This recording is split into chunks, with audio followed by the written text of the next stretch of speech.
Donc, je vais commencer en vous disant cela. Je ne vais pas enseigner.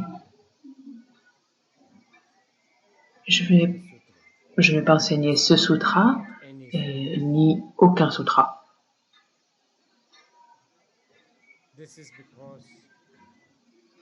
Et ça, c'est parce que les mots, les paroles du Bouddha ne peuvent pas être enseignées ou ne peuvent pas être expliquées par un être pris dans l'illusion tel que je suis. Ce sont seulement ceux qui ont accédé au premier bhumi qui peuvent réellement comprendre ce que le Bouddha a enseigné, dans les sutras. Et c'est ce que Chandrakirti disait.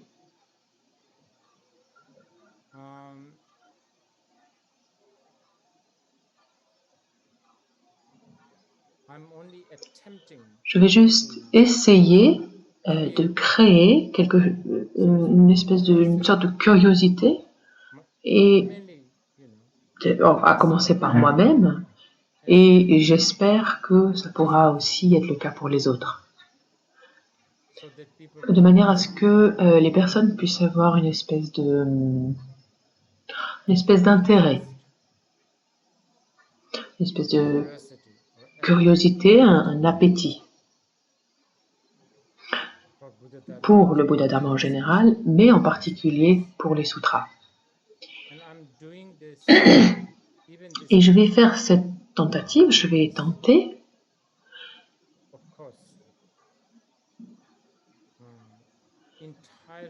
bien sûr en me remettant complètement à des enseignements que j'ai reçus de mes maîtres, et aussi en me basant sur les commentaires reçus par des grands maîtres qui ont commenté les sutras du Bouddha. Nagarjuna, Sangha et bien d'autres. En Inde, mais aussi beaucoup de maîtres qui ont fait des commentaires plus tard au Tibet.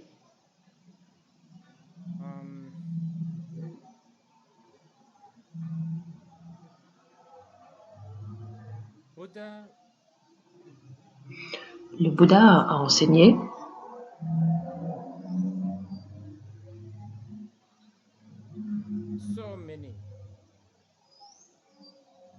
il a enseigné énormément de manières, de moyens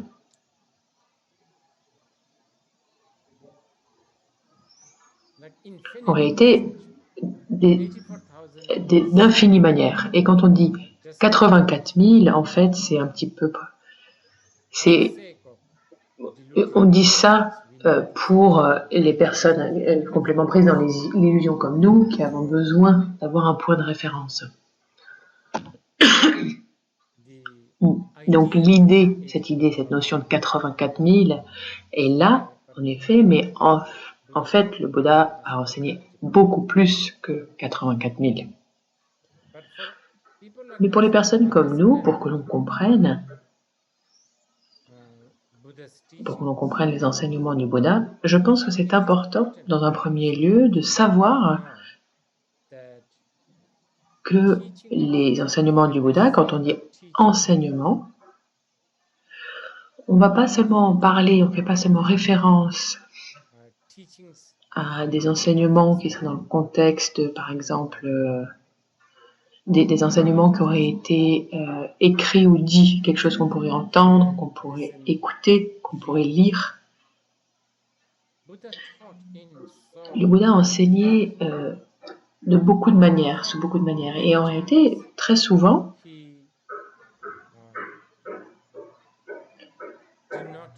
il ne répondait pas à des questions, ou il ne répondait pas aux requêtes qui lui étaient faites. Mais même cela est considéré comme un enseignement du Bouddha.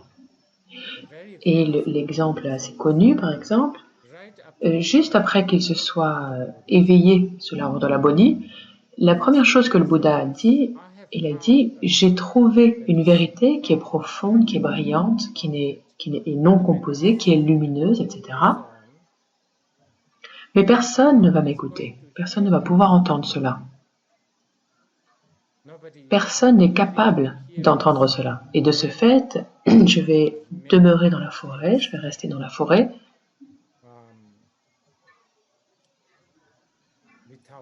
sans dire un seul mot. » Et en fait, ça, c'est déjà un enseignement. Et ça, c'est en fait l'enseignement le plus important parce que là, ce qu'il nous dit, c'est que la vérité ne peut pas être verbalisée. La vérité ne peut pas être conceptualisée.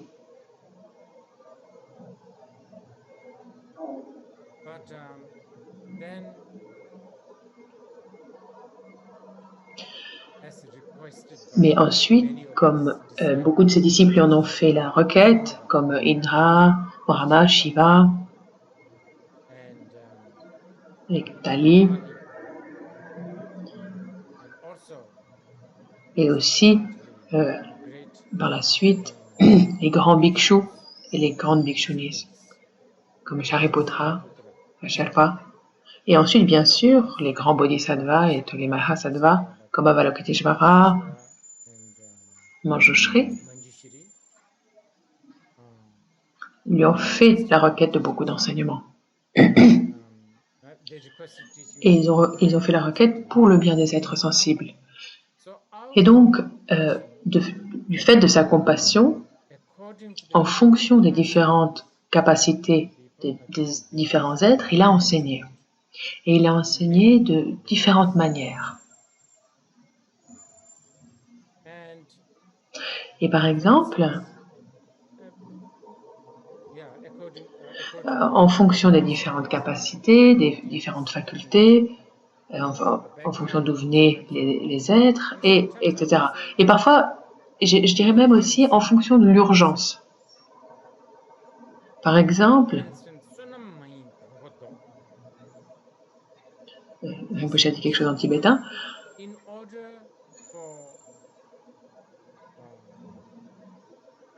Pour que les êtres sensibles puissent se restreindre à commettre, se retenir de commettre des actions non vertueuses et des pensées non vertueuses, et pour que les êtres sensibles se détournent de ces actions nocives, il a enseigné beaucoup d'enseignements. Et on peut considérer que c'est un peu comme des enseignements temporaires, parce que la première chose qu'on doit faire, c'est sauver les gens en les empêchant, en les sortant d'une zone qui n'est pas sûre et de les amener dans un espace sûr. Et ensuite, il y a toute une grande gamme d'enseignements où le Bouddha s'est vraiment concentré sur le fait de détourner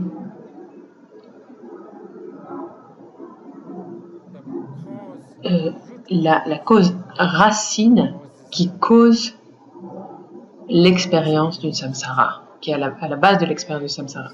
Et donc là, on a énormément d'enseignements sur cela. Et ensuite, enfin, il a enseigné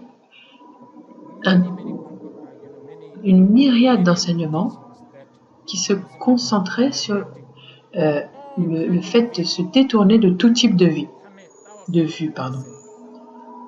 Donc, toutes les vues. Tout type de vue. Le samsara, le nirvana, la bonne vue, la vue erronée, toutes les vues, de se détourner de ces vues-là. Et pour cela, il a enseigné énormément. Il a offert énormément d'enseignements.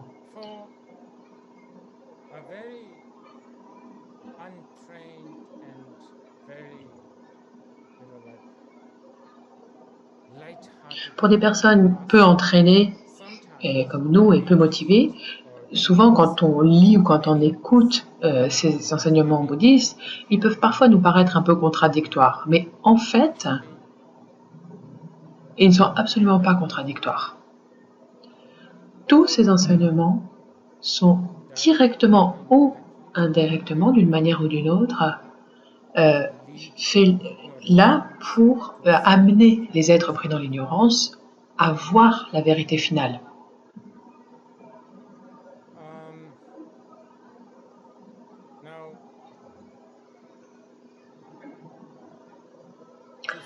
Et maintenant, pour célébrer la Babdochen, cette journée qui est très importante,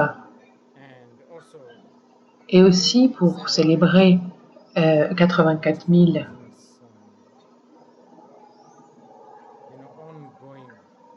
et tout ce qu'ils font, tous les efforts qu'ils font pour traduire toutes les paroles du Bouddha, et surtout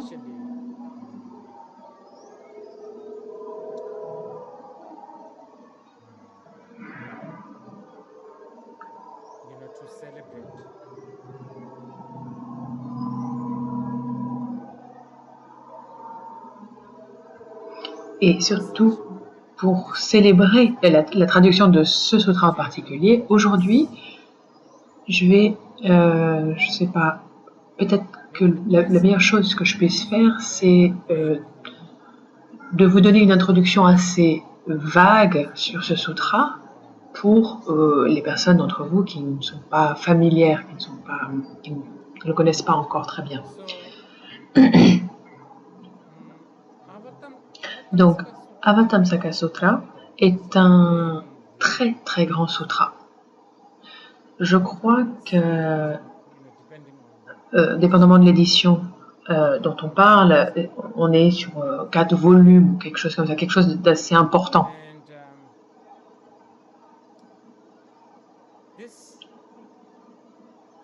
Et ce sutra de Gandavyuha, c'est en fait l'apothéose qui est le dernier chapitre du sutra Avatamsaka.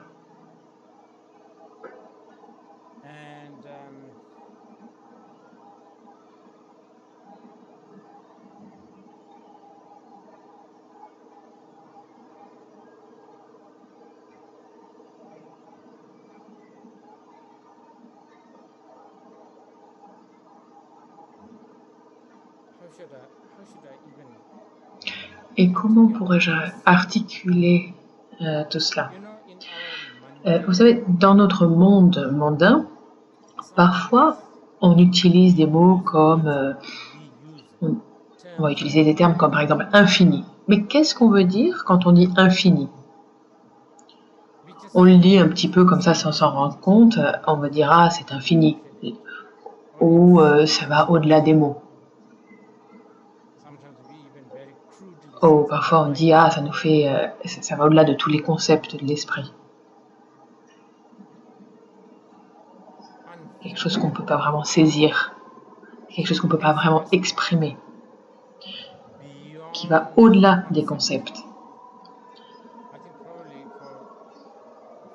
Et je pense que peut-être pour les nouveaux venus, le terme infini peut être un peu... C'est un terme sur lequel il faut qu'on réfléchisse. Réfléchissez à qu'est-ce qu'on veut dire quand on dit infini. Est-ce que vous avez déjà pensé à cela? Parce que c'est quelque chose d'assez important, n'est-ce pas?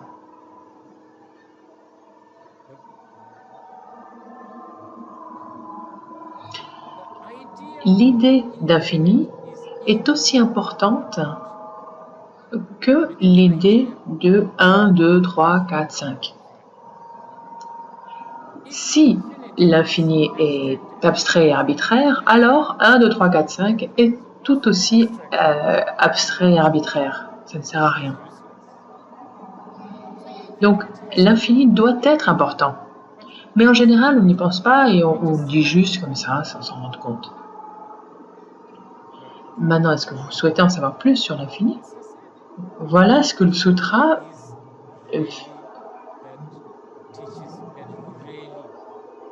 alors c'est même peut-être pas enseigner parce que c'est pas le bon mot, mais c'est ce que ce sutra va décrire. Parce que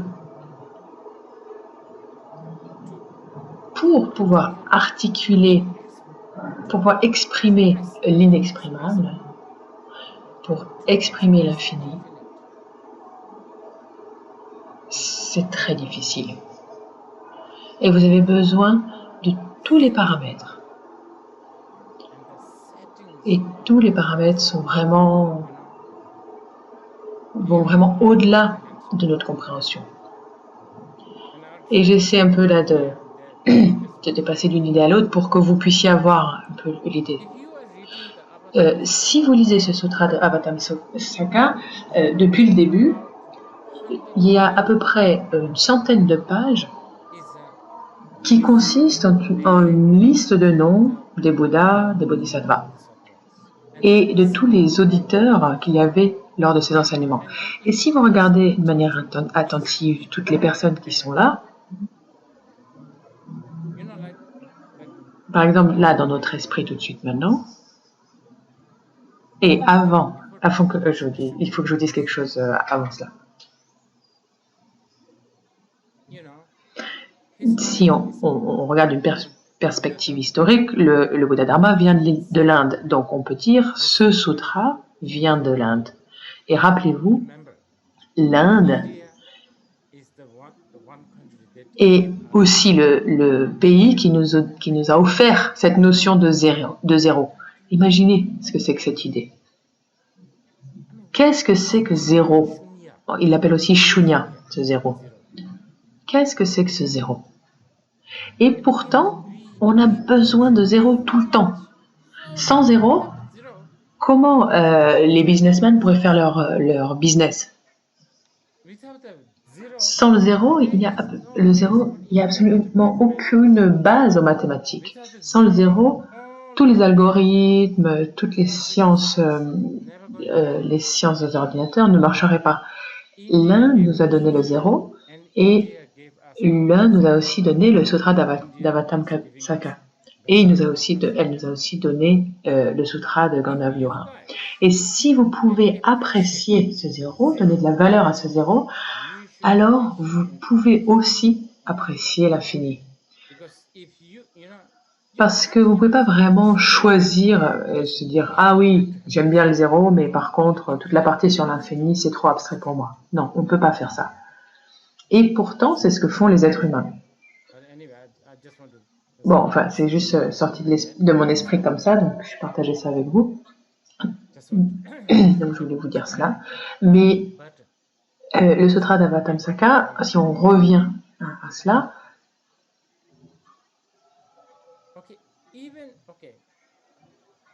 donc le sutra Avatamsaka est un sutra, de toute évidence, un sutra du Mahayana.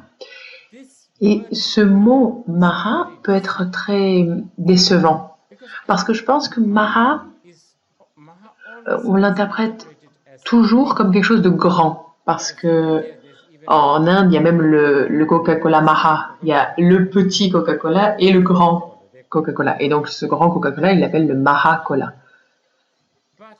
Mais dans le contexte du Mahayana, ce mot Maha, en fait, fait référence à l'infini et ça ne met pas référence à quelque chose de grand. Parce que ce grand n'est pas infini, le grand est fini. Et là, dans infini, la raison pour laquelle j'accentue vraiment cette notion d'infini, c'est que dans le Mahayana, la vue est infinie. Certains d'entre vous, très certainement, ont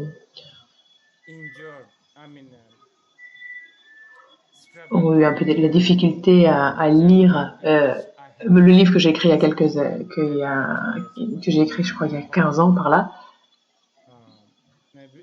Et ce livre qui n'est pas bouddhiste qui veut.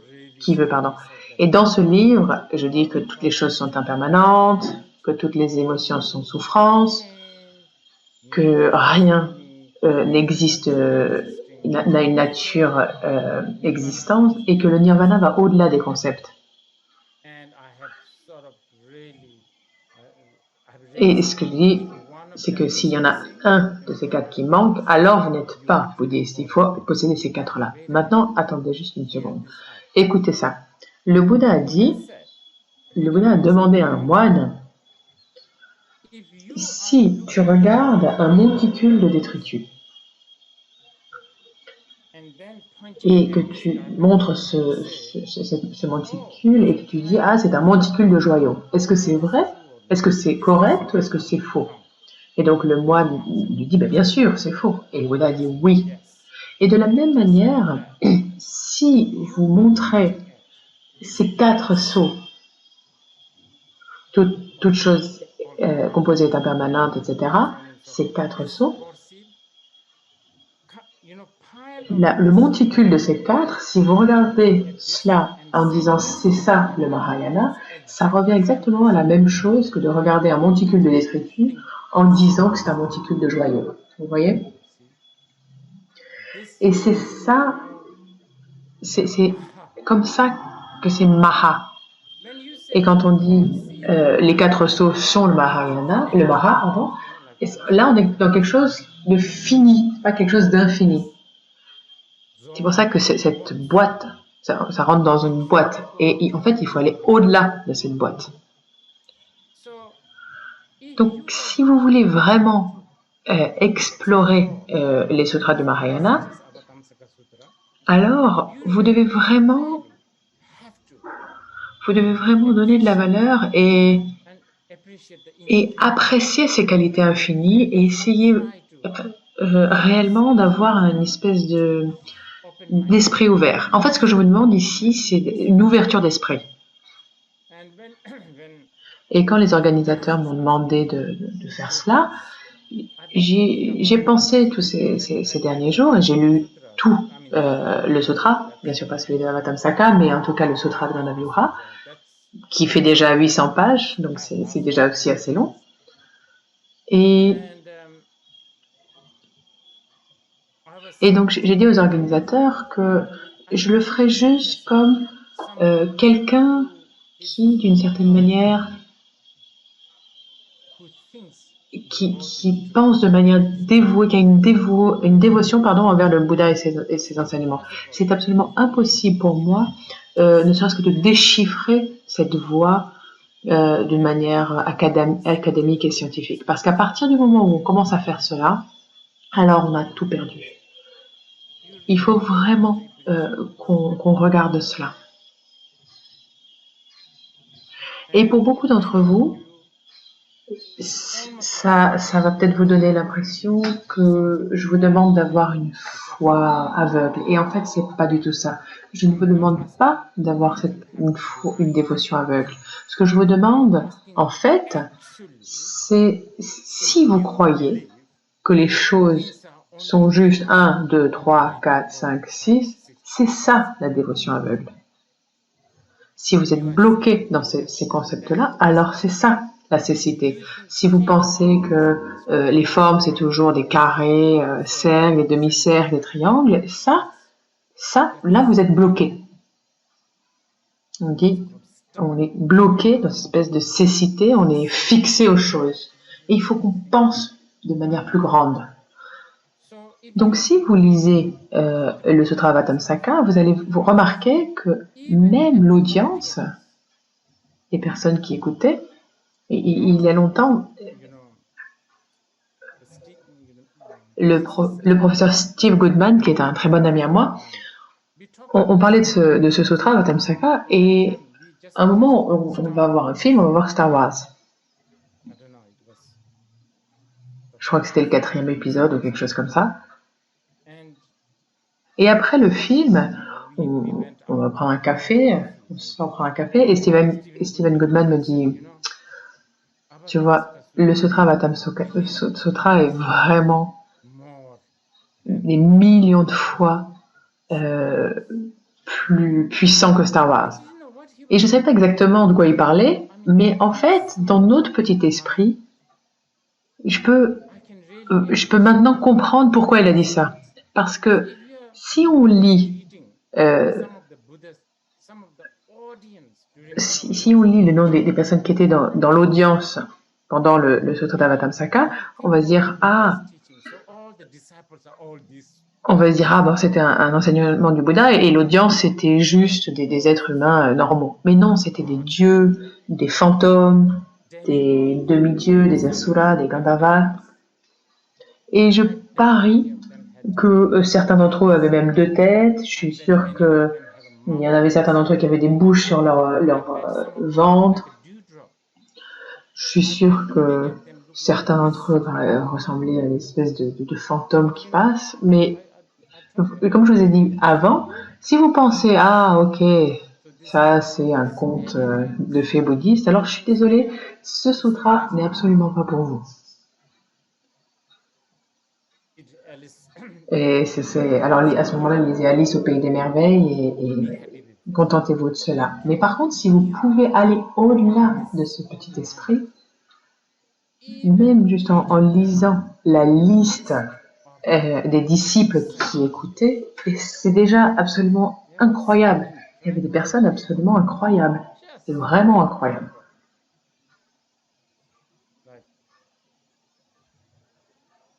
Et ensuite, bien sûr, le contenu de l'enseignement est encore plus, comment on pourrait dire ça, fait exploser tous les concepts de l'esprit.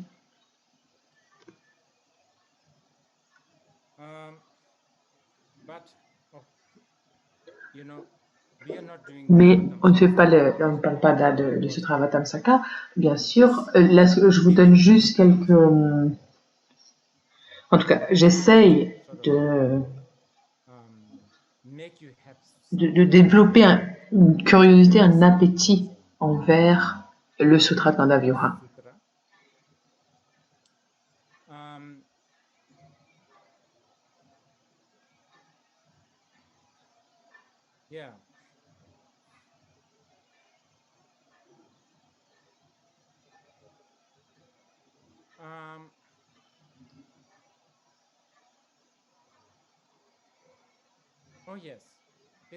Et oui, il y a une autre chose que je dois vous dire.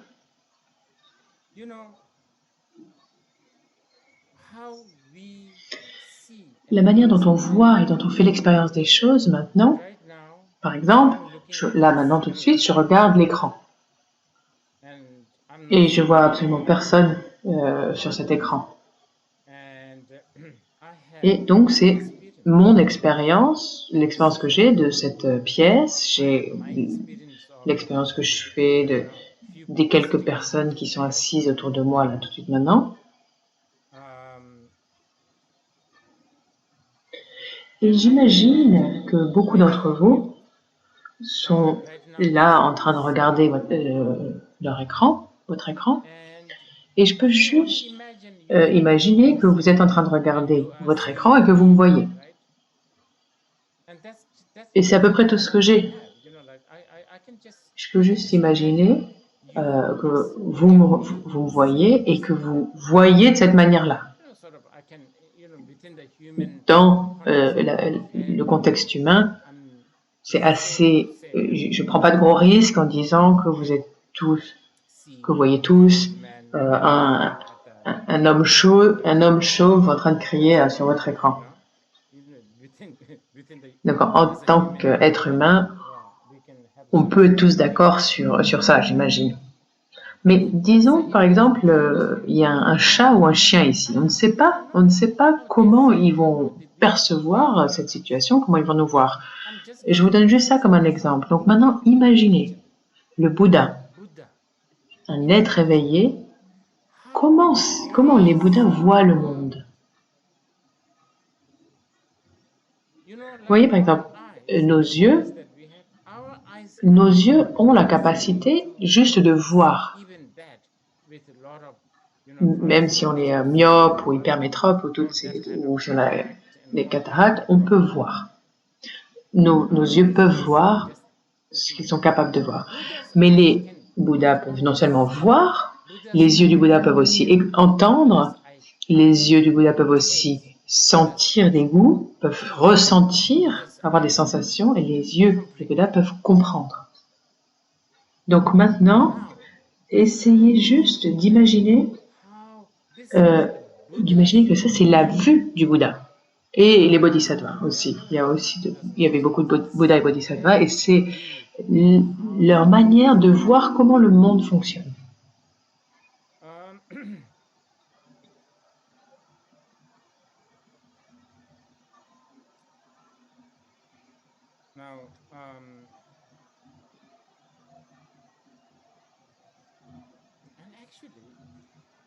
Et en réalité, le héros de notre sutra, ici,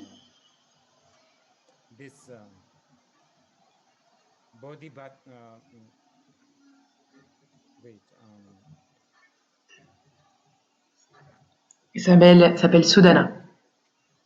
Je me perds un peu. Donc on l'appelle Norbu Zampo, Sudana.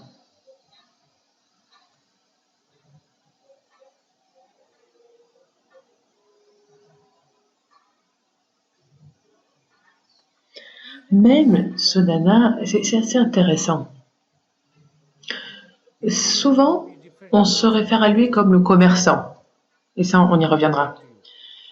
Mais de manière intéressante, en chinois, dans l'art chinois, on le représente comme aussi un garçon assez corpulent, pardon, parfois. Et ça, c'est quelque chose que vous devez savoir. Le Sutra de Gandavyuha possède vraiment des très grandes descriptions de la richesse, parce que ici, en gros, on parle d'un commerçant qui s'appelle Sudana, qui est très très très riche. Et je suis sûre que quand on parle de riche, beaucoup d'entre vous, vous allez vous dire Elon Musk ou Bill Gates, vous pensez à ce genre de personnes. Mais quand vous lisez la description de la richesse de Sudana et de beaucoup d'autres commerçants là-bas, la richesse, les personnes riches d'aujourd'hui sont vraiment, c'est une blague par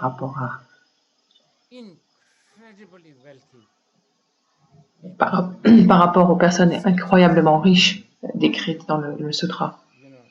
Et si vous avez le temps de parcourir un peu le sutra, vous allez voir. Mais dans le sutra de Gandavyuha, il y a c'est comme un peu le conte de ce jeune bodhisattva. On va dire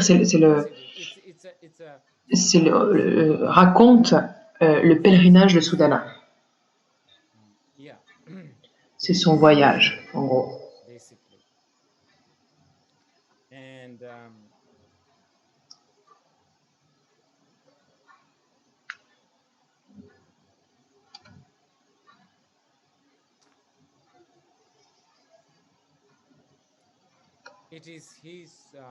C'est son voyage au cours duquel il va rencontrer plus de 50 gourous, plus de 50 maîtres, 50 bodhisattvas.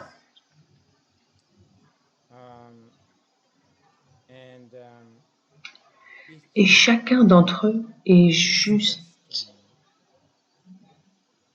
je ne sais pas comment dire, c'est juste... il me manque des mots.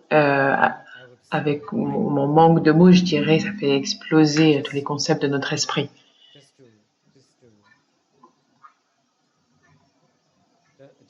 Et comme je rajoute une petite note ici, son voyage a été commandité, en quelque sorte, a été demandé par Manjushri, orienté par Manjushri.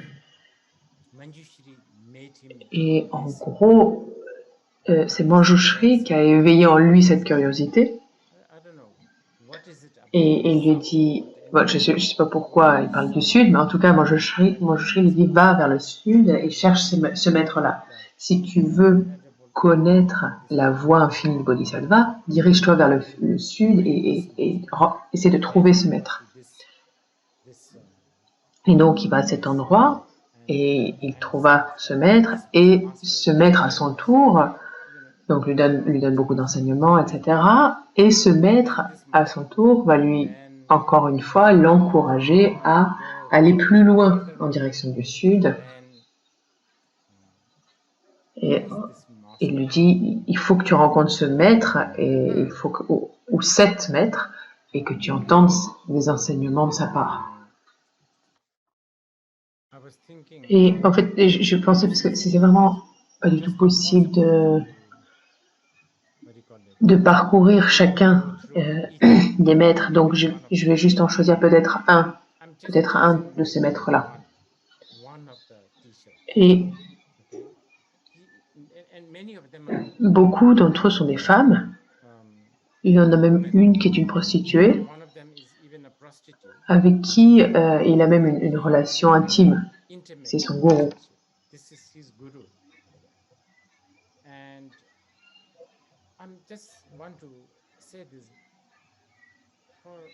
Et surtout s'il y a je veux dire, surtout s'il y a des pratiquants chinois du Mahayana, ce n'est pas un texte tantrique ici.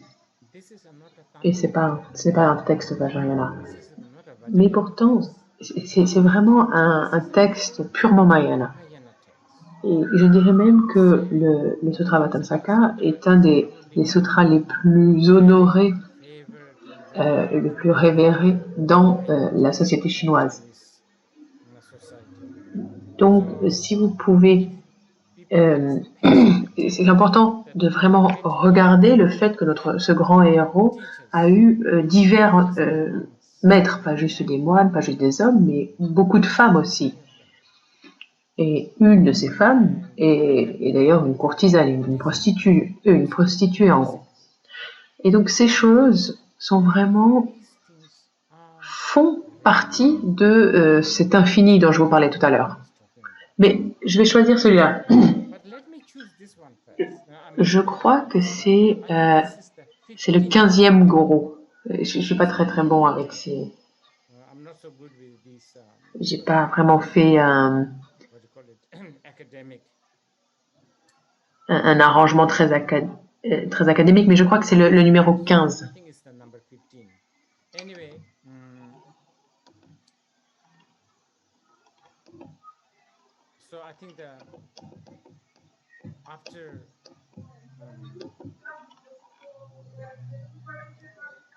Je crois que le numéro 14, c'est un moine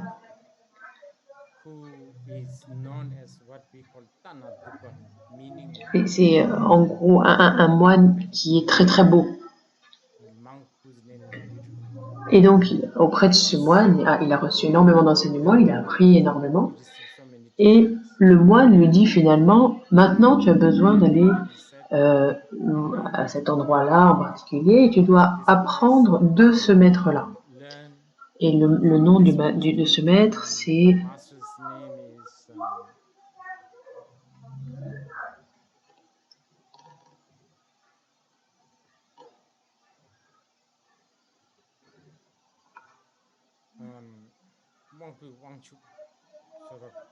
Donc, je ne sais pas comment le traduire, mais peut-être que maintenant que vous avez l'application, vous pouvez vous y référer.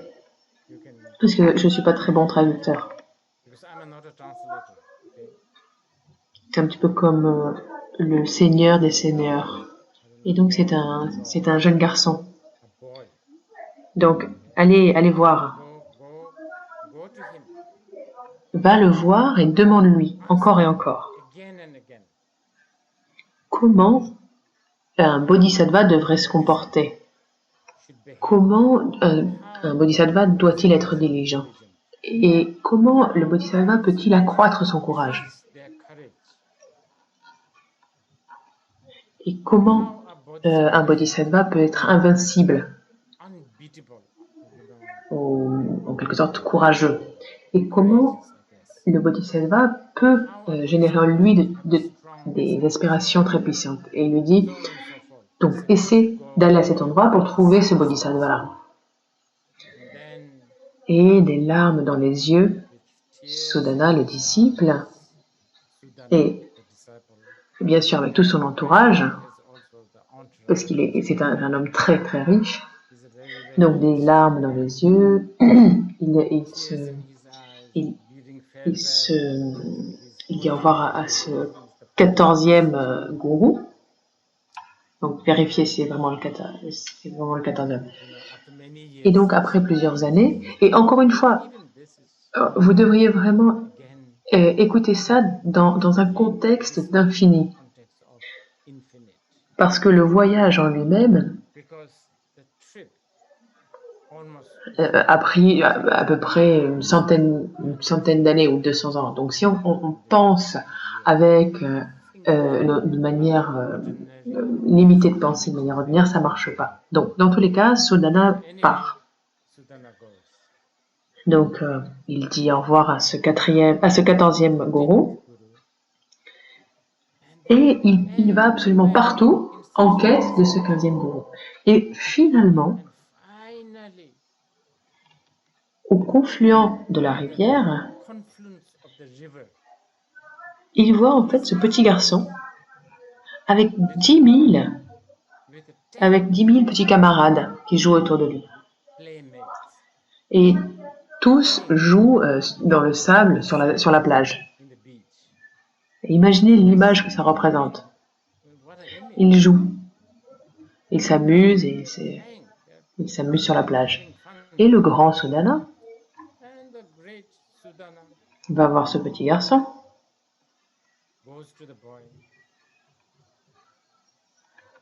Et de là où il est, il voit ce petit garçon Bodhisattva qui joue avec ses 10 000 camarades, et il est très touché par ce petit garçon. Il va voir le garçon, il touche les pieds du garçon, il offre sa vénération, il offre ses hommages, ses prosternations, il circumambule autour du garçon, il circumambule 100 fois, 1000 fois. Imaginez, encore une fois, ne pensez pas avec notre perspective, de notre temps et de nos unités de mesure. Et après beaucoup de circumambulation, il s'assoit en face de ce petit garçon et lui implore de lui offrir des enseignements. J'ai pris les vœux de Bodhisattva. Bon, je raccourcis ici pour que vous puissiez avoir justement une idée de ce qu'il en retourne. Comment devrais-je maintenant m'appliquer à la voie du Bodhisattva? Comment devrais-je faire pour être réellement diligent? J'ai entendu que vous êtes un incroyable être éveillé, et je suis venu ici en quête de vos conseils. Je vous demande ça du fond de mon cœur. S'il vous plaît, montrez-moi la voie, montrez-moi le chemin. Et le petit garçon répond alors: tu sais, j'ai étudié avec Manjushri. Manjushri m'a enseigné à écrire, il m'a enseigné à compter, il m'a enseigné toute la grammaire, la langue, et tout ce qui est recours aux numéros, aux chiffres. Et ça, on parle ici de numérologie. Et j'ai aussi appris tout ce qui est manuel. Et Manjushri a été celui qui m'a permis d'accéder à cette qualité de l'omniscience. Et grâce à Manjushri, je sais maintenant toutes les lettres qui existent dans tous les univers blancs. Et je connais tous les noms qui existent dans les univers et tous les chiffres qui existent, toutes les mathématiques, les symboles. Et je sais comment articuler tout cela quand on a besoin de l'articuler. Et je sais absolument tout. Je sais comment articuler tout cela. Et ça, c'est un petit garçon d'à peu près 8 ans, donc, qui parle à ce grand commerçant qui a bien sûr des diplômes dans 14 universités. Et donc maintenant, ce grand commerçant érudit est face à ce petit garçon. Donc le petit garçon continue en disant: j'ai étudié l'art, j'ai appris sur les éléments,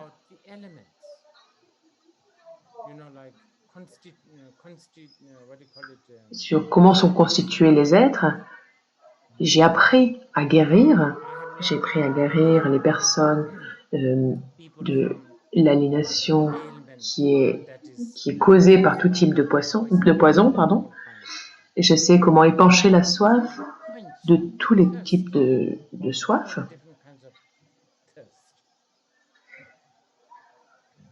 Et je sais aussi comment guérir cet oubli.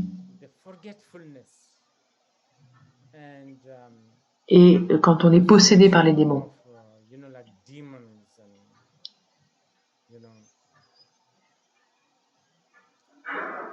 En tout cas, quand on est possédé par des forces obscures. Je connais la taille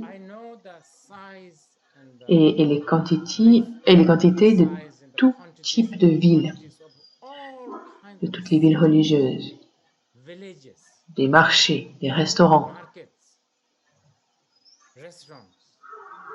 Je connais différents types de forêts, de parcs, de jardins. Je connais les formes des maisons, la taille des maisons. Je connais où sont les fenêtres et comment sont fabriquées les fenêtres. Et ça, c'est toujours ce petit garçon qui est en train d'expliquer tout ça. Et je sais comment les maisons ont été érigées. Et je connais toute l'ingénierie liée à tous ces systèmes. Je sais comment tout cela marche. Et je sais aussi comment construire et comment diriger des caravanes. Donc c'est une très très très longue liste de tout ce qu'il sait faire.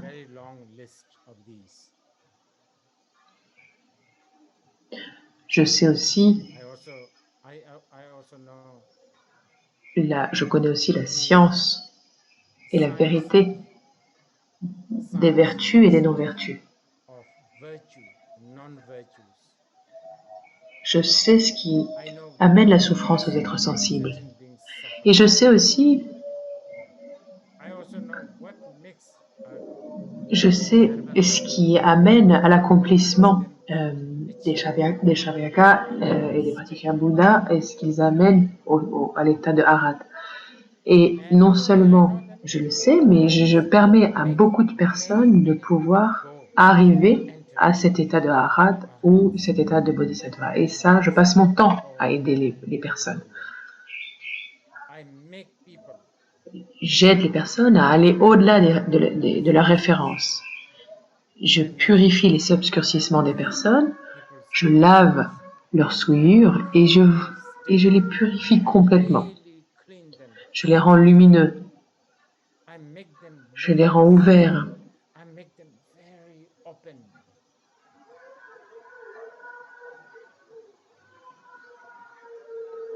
Mais je sais surtout la manière dont comptent les bodhisattvas. Et ça, c'est sur ça que j'ai choisi de parler aujourd'hui, parce qu'en fait, il y en a tellement. Donc ici, nous, en tant qu'êtres humains, vous et moi, qu'est-ce qu'on a? On a de 0, 1, 2, 3, 100, 1000, 10 000, 100 000, etc., etc. On arrive aux millions, et ensuite, qu'est-ce qu'on a? On a des billions, ensuite des trillions, et ensuite, qu'est-ce qu'on a? Au bout d'un moment, on n'a plus, on est à court de ressources. Par contre, ce petit garçon, pour lui, la numérologie, la numérotation ne s'arrête jamais. Il a des termes sans fin pour cela. Et ça, c'est quelque chose que je ne peux pas vraiment traduire. Je vais juste le lire comme quelque chose d'auspicieux pour les personnes qui m'écoutent.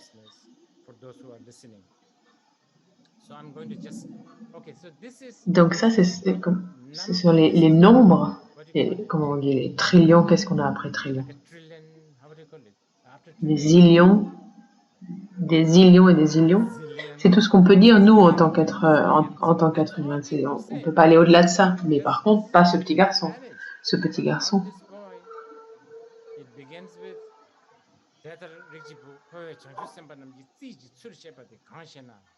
Donc il commence à 100, et ensuite, and then Javana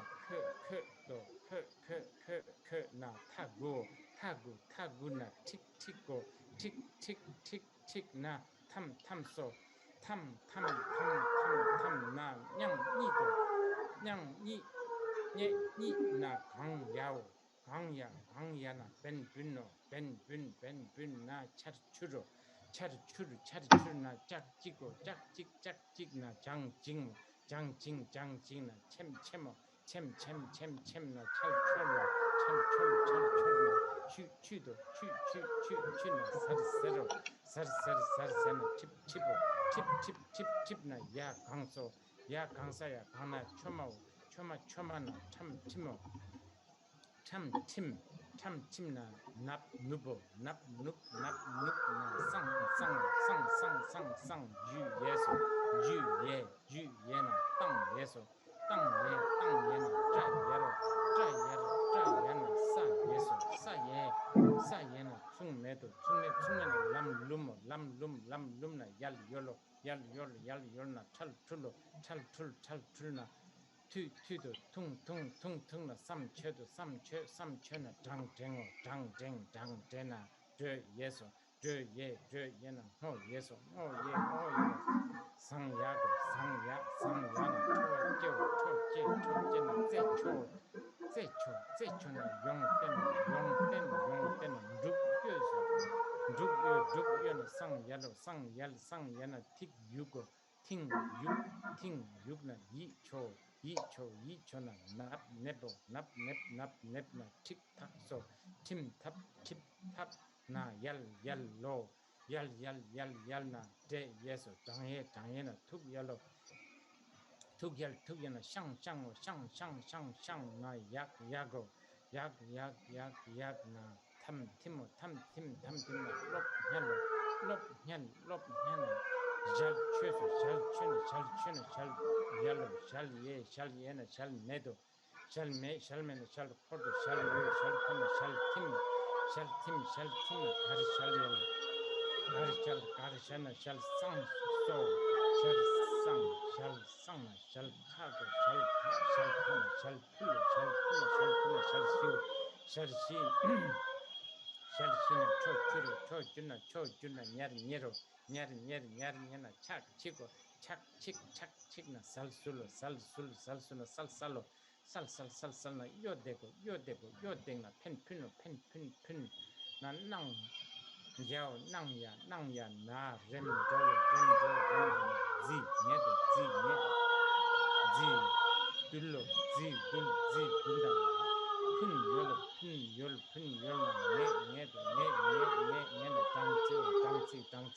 dang na sap na ga chang na jung na tum na wol che na dab ye na chal ye na dang na chim cho na yame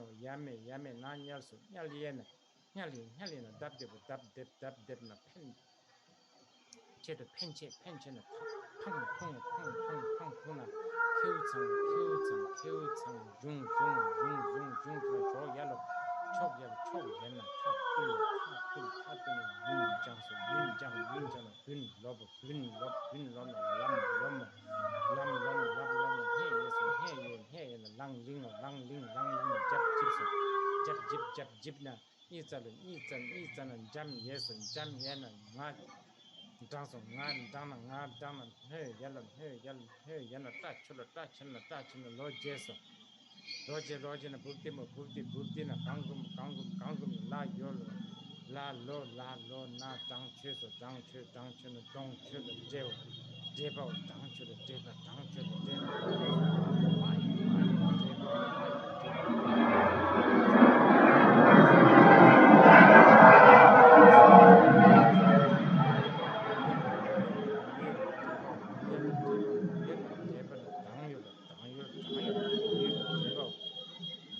na minjala deba ijala dene samchula deba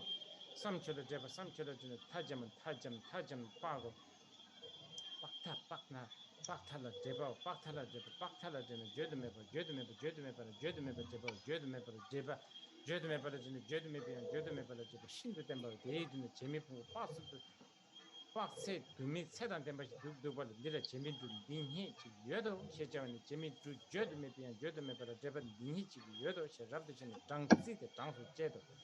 이 재미 풍부도 찌지 다르템 신도 된 대개심에서 리지부 장주 선반은 장르 수된 지템비 감 찐이 찌도 주반 연의 장주 선반은 장르 수디 샤초지 지템 감탄지 탈레바다 당신 찌오 대신도 파셔도 능조도 장셔도 장셔지 소다 셜리 조선도 흘리지 조선 능장 초선 땡어 조선도 장주 선반은 장르 수디 지템지 감 잠레바다 당신 찌오 리지부 장주 선반은 장르 수디 표지 지템지 감 닝도 자와 찍니 찍도 주바 땐도 예바 탐제나 여도 정치 선반은 장위 춘디 초주 지든지 닝 찍니 찍도 주바 당신 저 지들 지된 감 닝 찍니 찍도 주바 땐도 예바 대신 초주 갑을 닝 찍니 찍도 주바 땐도 예바도 상지 sen 찍니 찍도 주바 땐도 예바도 최지 밍 찍니 찍도 주바 땐도 예바도 샘진 밍 찍니 찍도 주바 땐도 예바도 레지 밍 찍니 찍도 주바 땐도 예바 끝난 주도 정치 선반은 장위 찍는 초주는 닝도 찍니 찍도 주바 땐도 좀 진예바 탐제는 주대 장치 선반은 장의 수인이 초주는 민기는 기도주도 진이에 받은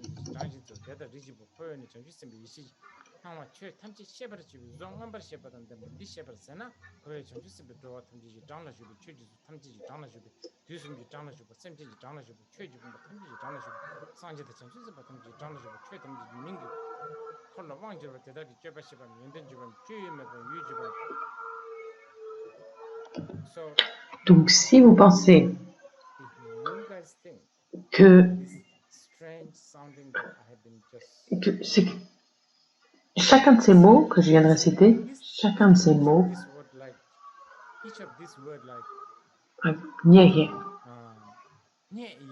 c'est en gros un terme utilisé pour un nombre, par exemple zillion ou trillion. Si vous pensez que c'est juste un mot, que c'est juste arbitraire, une étiquette mise arbitrairement, du point de vue du Bodhisattva, un est tout aussi arbitraire et tout aussi une étiquette et relatif que cela. Mais là, ce que le garçon nous dit, c'est qu'il nous dit « Je connais ces nombres et vous, en tant que Bodhisattva, vous devriez aussi les connaître. Si vous connaissez ces nombres, c'est que comme ça que vous allez comprendre le nombre d'êtres, de différents êtres qui existent, le nombre d'enseignements qui existent, ou le nombre de quantités, de moyens habiles qu'on peut appliquer à soi-même.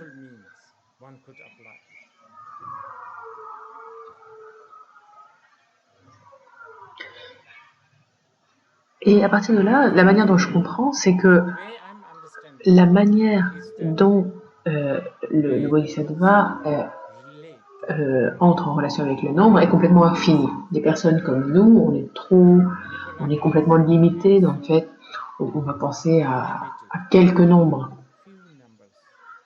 Mais les Bodhisattvas, eux, ils pensent d'une manière complètement, avec une perspective complètement différente vis-à-vis des nombres. Et donc ça, c'était juste...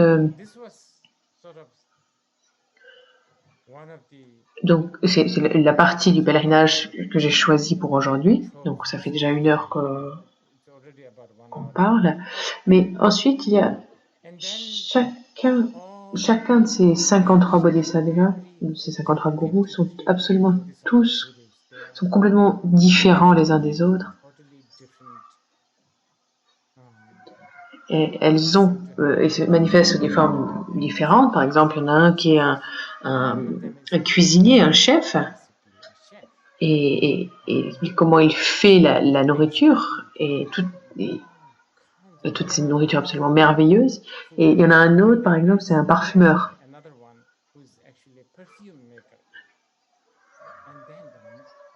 Et je voulais en parler aujourd'hui, mais en fait, je me suis dit, bon, non, peut-être qu'il faut que je choisisse ce petit garçon plutôt. Mais l'autre que j'aime beaucoup, c'est une espèce de vagabond, une espèce de... une personne qui voyage, un peu comme un voyageur, en fait, comme un globe-trotteur. Et donc Sudana le rencontre parce que le bodhisattva d'avant lui avait indiqué ce maître. Et encore une fois, il fait tout son tour et à la fin il revient voir Manjushri, donc qui est le quasiment dernier gourou, et le dernier des derniers c'est Samantabhadra. En Chine, il y a un endroit qui s'appelle Omishan, et celui qui marche avec son éléphant, et le dernier des derniers, la dernière partie de ce sutra est la prière de Samantabhadra, que nous récitons. Et ça, c'est en gros, ça revient un petit peu à considérer que je me suis arraché un cheveu, que je l'ai mis dans l'océan et que j'ai secoué vers vous, et puis vous recevez des petites gouttes, et puis je vous dis ça c'est l'océan. Et donc je peux déclarer cela, mais en réalité c'est pas vraiment l'océan. Donc c'est vraiment juste pour vous faire comprendre et puis vous faire apprécier. Et c'est pas juste un conte de fées, c'est vraiment, ça va vraiment déconstruire notre idée de ce que c'est qu'une forme, notre idée des nombres, notre concept de forme, de taille et de temps. Et bien sûr, comme toujours, il y a toujours des actions courageuses de bodhisattva qu'on retrouve plus classiquement. Par exemple, Sudana va voir un des maîtres et le maître lui dit saute dans ce feu. Et donc Sudana à ce moment-là se dit là, attends juste une minute, peut-être que cet homme n'est pas vraiment peut-être que c'est un charlatan, peut-être que c'est pas vraiment un maître.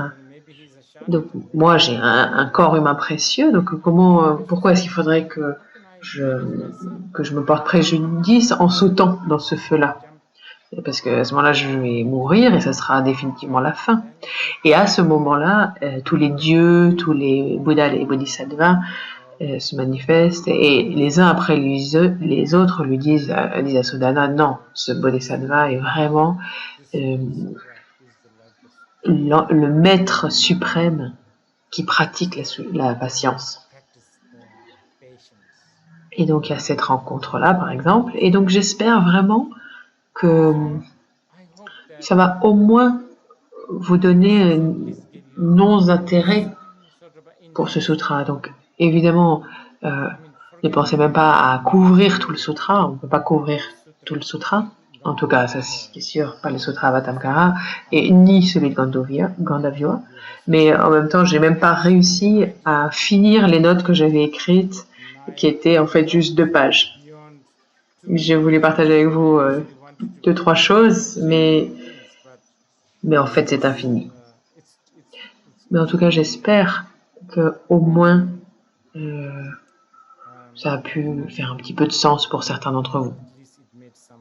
Donc nous allons faire une petite pause de 10 minutes.